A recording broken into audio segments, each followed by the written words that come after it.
evening, everyone. This is Tala with Drive-thru Therapy. Thank you guys so much for joining me tonight on another episode. And as always, I'm grateful for your support.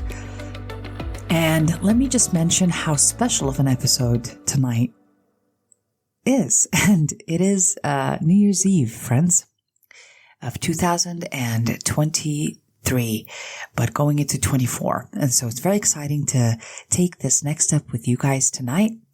And I hope this sets the intention and the tone for a wonderful year of healing, of self-love, and self-acceptance with no conditions. And that's what I'm setting the intention tonight for. So I hope you hang in there with me. Tonight is also a special night because we are going to address one of the emails I received from one of our listeners, and we're going to call her Michelle. Michelle has a very awesome story that almost everybody can relate to. So to some extent, the heartbreak and the past and how to move on into a relationship without spilling the baggage into that relationship. And Michelle kind of sent me a couple of emails, and she really talked about how she grieved her divorce that she had. And she's experienced past trauma in the marriage, and moving on from that marriage and into dating again, she meets a person that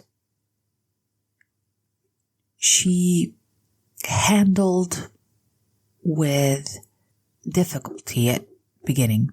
Luckily for her and luckily for this potential partner, this new person, he seems to be very patient and wants to work with her on this, and knows that she is emotionally not available. Now, the good news is that Michelle also perceives herself as being not emotionally available to be in a relationship, but she would like to become emotionally available, as this new potential partner is a much healthier match, a person that is able to communicate and be transparent with her, and he himself appears to be emotionally available, but he knows that she is not ready emotionally for a relationship.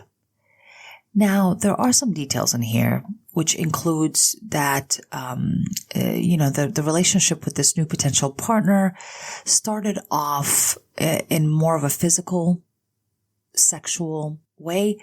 However, there was always a connection there, is for kind of what I'm understanding from the email from Michelle, is that it's always been there. It's kind of in the background between them, but emotionally, it has those obstacles that Michelle mentions. She would like to be what she calls psychologically safe for him, which I think is very responsible on Michelle's part. I think that's a sign of healing, and it's to be respected that Michelle does not want to bring in a trail of suffering that, came with her from her past into this new relationship. Now, even if this new person does not work out, I suspect that Michelle does not want to bring in any suffering that is not really part of this new relationship. We just don't want that on our conscience. One can understand and relate to that. And so we want to help Michelle today to answer a question that she sent through her email, and I'm going to go ahead and read that part to you guys. She said, "How will I know when I am ready to offer psychological safety as he offers to me? I truly never expected to meet someone as compatible as him, and I am doing what I can to approach this with more authenticity and vulnerability than I have ever approached anything before." Wonderful. Wonderful, Michelle. I think this is a great question. And when I asked Michelle about what she means by psychological safety, basically, again, she wants to be sure that she is emotionally available. I think that's what she really means, is that she wants to be emotionally available to this new person who is emotionally available to her, right? He's emotionally able to give more transparency, availability, communicate more openly. Wonderful things to build connection and intimacy. However, it sounds like she is still responding based on past trauma and emotional baggage that comes from a traumatic relationship. So we're going to answer that tonight. How will we know when we are ready to be emotionally available? Well, first I want to start by saying that we all come with baggage. There's nobody that's going to be exempt from that. We have lessons in love that we have to learn. All of us do. How we give love and how we receive love is something that's a constant theme with all of us humans. And so as we learn to love and it is chaos and it is off balance, those are the times we go in and we take responsibility in examining how we are a match to that chaotic relationship. Now, this is all about just some very raw self-honesty. Self-honesty is going to really help us heal here and take responsibility in identifying how we are a match to the past. Now, how am I a match to abuse in general, right? So think about abuse being verbal abuse or physical abuse. This is a difficult one to answer for ourselves. We got to take a look at how we were a match to that at one point. And I have experienced myself some physically abusive relationships, and not only emotionally, but physically. To understand that about myself, I have to kind of take a look at the parts of me that I may have not admitted are responsible for attracting and keeping this individual, right? Now, I'm not necessarily fully responsible for the person coming up to me and saying that they want to be with me. I am, however, responsible for the part that opens the door and allows them to come right into the house, right? So I'm responsible for that part. And when it comes to tolerating psychological abuse and emotional abuse, we sometimes, if we grow up in extremes, we can tolerate a little bit more than other people. So we learn to hide ourselves early on with abusive or extremely reactive families. We learn to hide our own emotions and internalize them. We create a world on the inside where I sometimes can justify the abuse. I can normalize it. I've had years in the making where I have normalized extremes. I have normalized chaos and abuse. Now, this is a method of survival.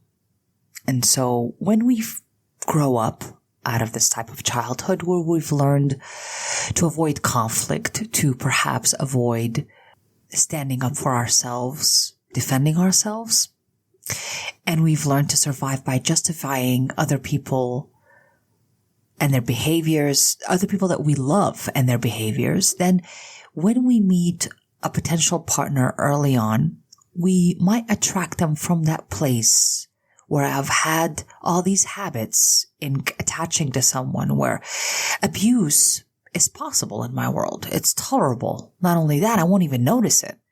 And so we choose partners that either initially are abusive or we gradually get there. We gradually get to a place where we partner with someone where I can excuse their behavior. I learn already to fall into the familiar in tolerating really abusive, either the verbal abuse or abusive behaviors. I mean, it becomes familiar to me if I've already experienced violence before or abuse before, whether it's emotional or physical. And so I'm going to attach to this person based off of that. So I got to take a look at what habits do I have that have formed to make me attach to a person who can verbally abuse me and physically abuse me and that I can tolerate, right? Like, what is it about me that tolerates that? That's where I got to become honest with myself about. Now, early on, we don't really know that. We don't really know that it takes years in the making. We just think we meet this person and we fall in love and it's all new, but it really isn't new. The way I attach to someone and how I love someone isn't really new. It is actually a learned behavior, a learned way to attach. So a lot of times we don't know that when we meet our potential partners early on. So we're going to fall into those situations where our habits now start to show up in the way we decide how to pick a partner and how to choose them and what we're a match to. Like I said before, these habits are our way of surviving early on in our childhood, which includes avoidance, loving someone under extreme circumstances, internalizing our emotions, not prioritizing them, justifying other people's behaviors. That's really how we learn to attach and love. And so these habits that we have will show up in our relationships because they put us in this familiar vibe where I know how to survive, right? So I survive. I really survive in those relationships. That's what it looks like. It's not about thriving or building because I really don't have experience in that. There's no familiarity in that. This requires going into the unknown, and I'm not there yet. I'm just functioning off of survival or the skills or habits that have served me a long time ago to survive my environment. I still use those same habits. They're still there. And so when we get into a really terribly chaotic relationship, off-balance relationship, it's like basically count on those habits showing up that need to be reassessed, taken accountability for, and realigned, made into more healthy habits. We have to do this work on purpose. All of us do, even if you have not grown up in really extreme circumstances. You still have to look at your past and see which habits do you have in attachments that may be not working for you today. They may have been useful back then, but not useful for you today in love and in partnership. And so to get to emotional stability and emotional availability, right? We have to take accountability for those habits. So in answering Michelle's question, how will I know if I'm psychologically safe to be in a relationship? Well, in taking accountability, kind of sifting through the work, because even in therapy, I'll make people sift through the work of identifying the habits that they have in attachments, those toxic habits, right? So why do I tolerate abuse? What makes me tolerate abuse? What about me? What characteristics about me make me tolerate abuse? Now, again, they all act as survival mechanisms that you may have used in the past. You don't need today. Those mechanisms could include, sometimes I don't make a boundary. This is one of the most important ones. I don't make a boundary with my partner because I'm afraid that they'll leave. I am afraid to tell my partner what I need and what I want because I'm afraid to be an inconvenience to them. So just from those two examples, I am going to be a match to a person who may use this fear about me. They may know that I feel like I'm an inconvenience, so I don't ask for my wants and needs and I don't prioritize them. Neither will they. And so I'll pick somebody who doesn't prioritize them either because they put me in a comfortable place. Same thing with my boundary making. If I don't enforce, it's not even just say my boundaries, but I don't enforce them. That's more important to me. I don't really need to talk about my boundaries. I just need to do them. So If I don't enforce my boundaries, the continuous message I keep giving that person is to keep crossing that line. There is no consequence if they keep crossing this line over and over again. There's nothing that's learned. So there's nothing that they have to work towards or respect. So in me not making sure that I enforce those boundaries, whatever they are, the consequences for crossing them, then unfortunately the message I send and the kind of person I keep attracting is a person that keeps crossing my boundary and I just don't do anything about it. And I might tell them, but I don't actually enforce it, right? There's a big difference because I can tell person my boundaries, but if I do nothing about it, then you're sending a clear message and what it is that you prioritize. So we want to make sure that in this new relationship, if you're wanting to be more ready to be psychologically safe, quote unquote, or more emotionally available, you're going to have, and be more authentic. I think that's what Michelle said she wanted. She wanted to be more authentic and more vulnerable. Then we're going to have to put ourselves out there. Do the hard work. And I mean, it is hard. It is hard to tell a person what we want, what we need. Even if I'm afraid, I'm going to still want to practice, for example, to tell a person what I want and what I need from them. Things that I prefer. All this I need to disclose, even with the fear that they might not like it and they might leave. That's what I'm talking about. We need to start taking those risks to show them authentically who we are, and allow this person to see us as we are and love us the way we are. Not the version of us that's hidden, that we've learned to internalize so that we can keep that away from them.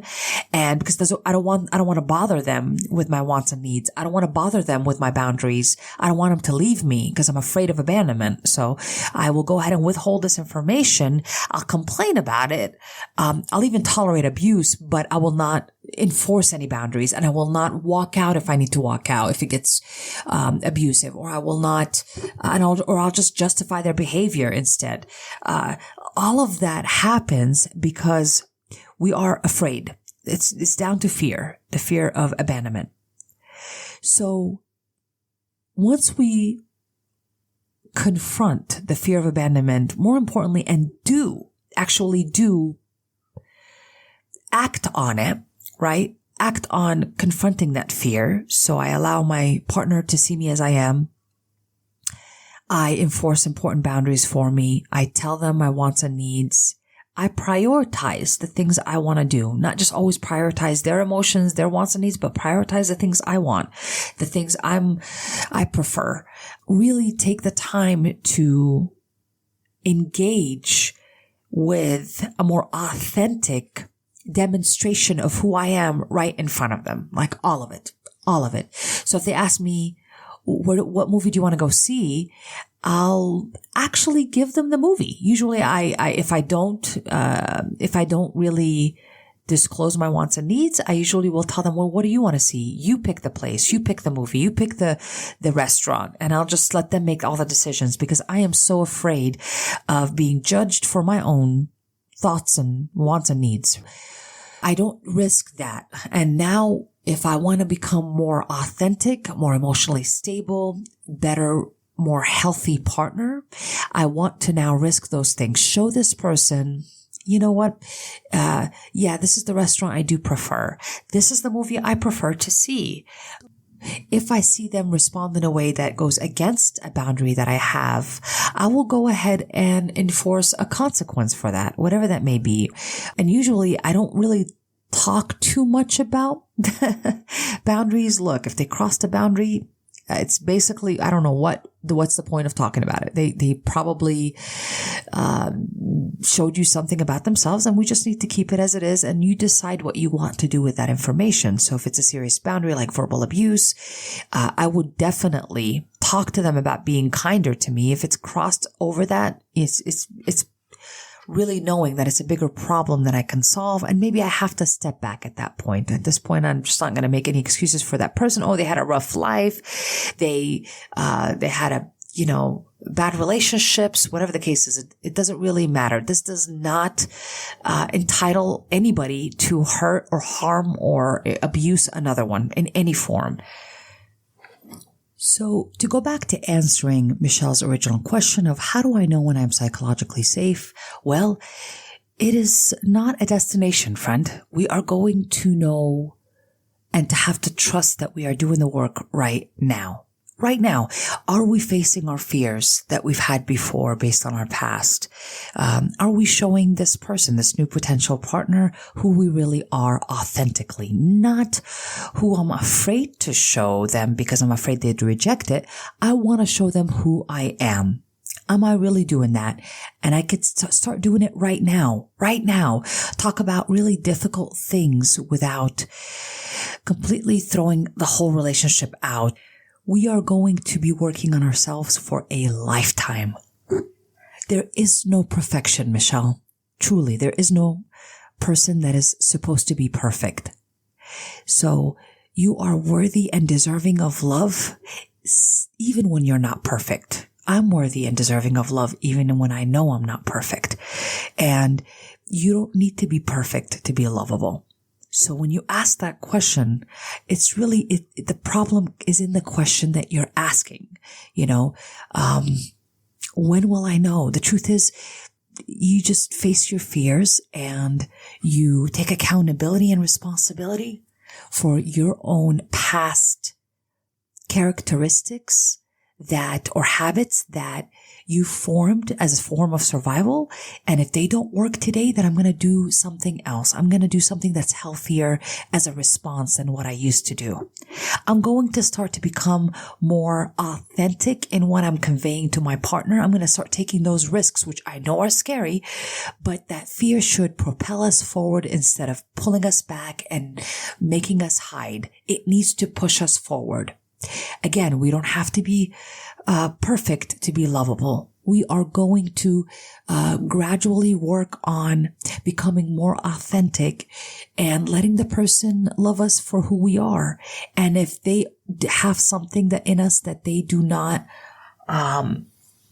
find compatible with them, I want to see that today. I don't want to hide from that. I don't want to justify it. I don't want to hide myself so I can keep that person from not seeing that part of me. I want to see if they reject something, because that's not the person for me. If they reject me, if they reject my preferences, my boundaries, I want to see all of that today. I'm not afraid of it. I am not afraid of it today. I want to see all of that.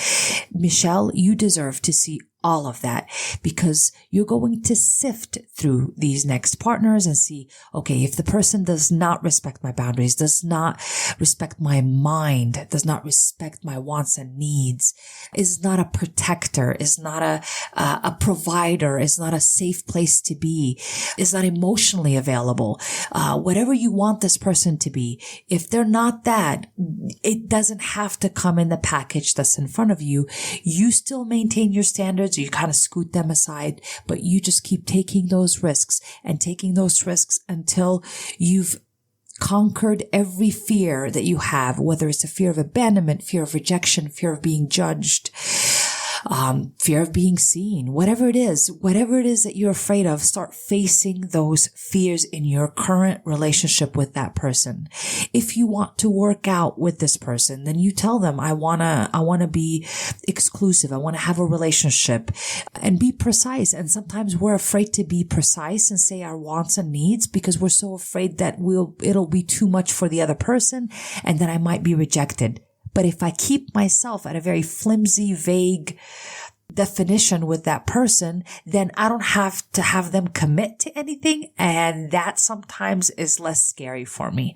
So no, I mean, I think that if you want, whatever that fear is, I need you to face it. Whatever that fear is for you, Michelle, you know what it is on the inside and you need to face that. So this way, you're working on it. You take accountability for it. And that person gets to see who you really are and to love you for who you really are. And that's a wonderful feeling to have, for someone to love you for who you are. That would include your boundaries, your wants and needs.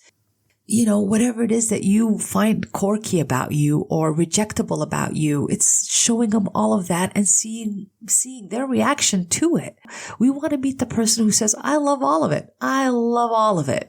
That's who we're looking for. So don't be afraid of the ones that say, I'm not interested in that. All they're doing is just, they're kind of holding space for a little bit, and then you scoot them aside, then you go for the next person until you find someone who sees all of you as you are, and that you're able to show, because that's all you're really working on, is showing yourself as you are and allowing other people to see it and accepting yourself in it, whatever that it may be, accepting yourself in it.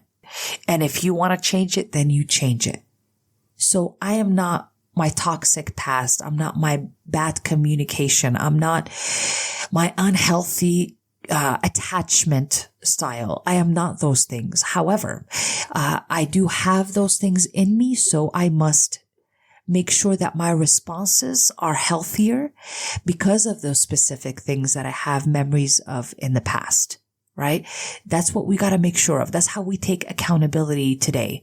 But we don't have to wait for that. We start it today and we talk to the person. If we want to have a relationship with that person, then we have those very difficult conversations with them.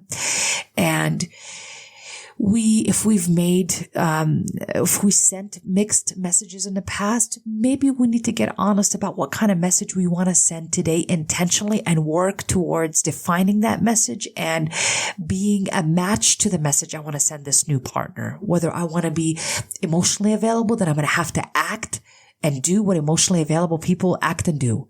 And intuitively, we can all answer that. And if you want more help with that, you can actually scroll down in a lot of my episodes and you can find things about relationships and perhaps I want to do something just basically on emotional availability, but I think I have done something maybe intertwined in a lot of those topics I have. But just scroll down there, Michelle, and see if there's any topics that kind of resemble that. You'll find them in there. Yeah, I have 150 something episodes. So I think you'll find something, if not a little bit more, maybe. Make sure that you just start accepting that you are lovable without being perfect and that you are allowed to want what you want. The other person does not have to want it, but it doesn't mean that you don't want it. And it doesn't mean that you're afraid to show it. It just means that if the person doesn't want it, then it's okay. We're not compatible. And that's okay. That's okay. Because one day you will meet the person that's compatible with you. But it's about practicing self-honesty and about facing your fears. And facing your fears, whatever it's fear of abandonment, fear of rejection, fear of being judged, fear of not being loved, anything, facing those fears inside me that make me behave in certain ways that are not healthy in relationships. Those are the ones that are going to get us nice and prepared for a healthy match. So for Michelle, you start today to become the person you would like to become, the healthy version of you, but in identifying primarily what are those characteristics that hold you back because of your past and making sure that you don't respond on those characteristics today, whatever they may be, whether it's like I only gave a couple of examples, but there are more. For example, if I am not able to communicate more openly, if I withhold difficult conversations because I'm so afraid of being judged, I'm going to start having those difficult conversations in a very healthy way. And I practice what healthy looks like. I got to practice it, friends. There's no handbook on this. You're just going to feel this intuitively because that's what you're training, that healthy muscle within you of thinking, how do I do this in a healthy way? And you keep pushing yourself to do it. Even if your brain says, I don't know what healthy is. It's like, it'll figure it out if you push hard enough. You got to push hard enough. What is healthy? In session, I really make people kind of exercise that muscle of what they think might be a healthy response. And they at first resist and they're like, I don't really know. But then after working out a little bit and they kind of push a little bit further, they usually find a healthier response, whatever that may be.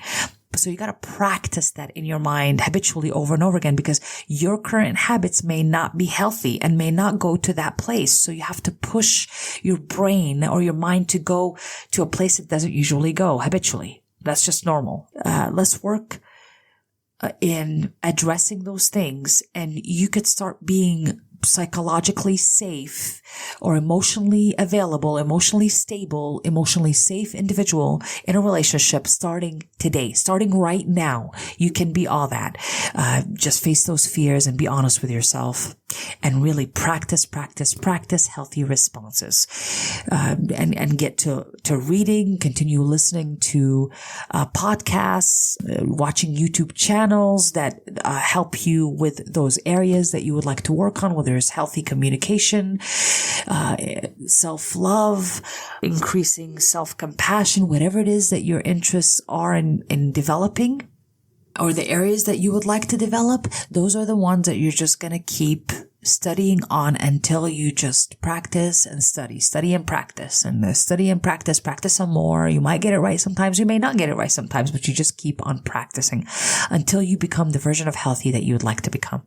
So there is no destination to get to. It's like healthy starts now. When I start to respond in a healthy way, I push myself to do the healthy thing that moment is asking me to be. So Michelle, on this new year, I hope that you face the fears that you need to face and the habits and responses that come from those fears, and to try something new today. That's what we want to do. That's what I wish for you, Michelle, on this wonderful new year.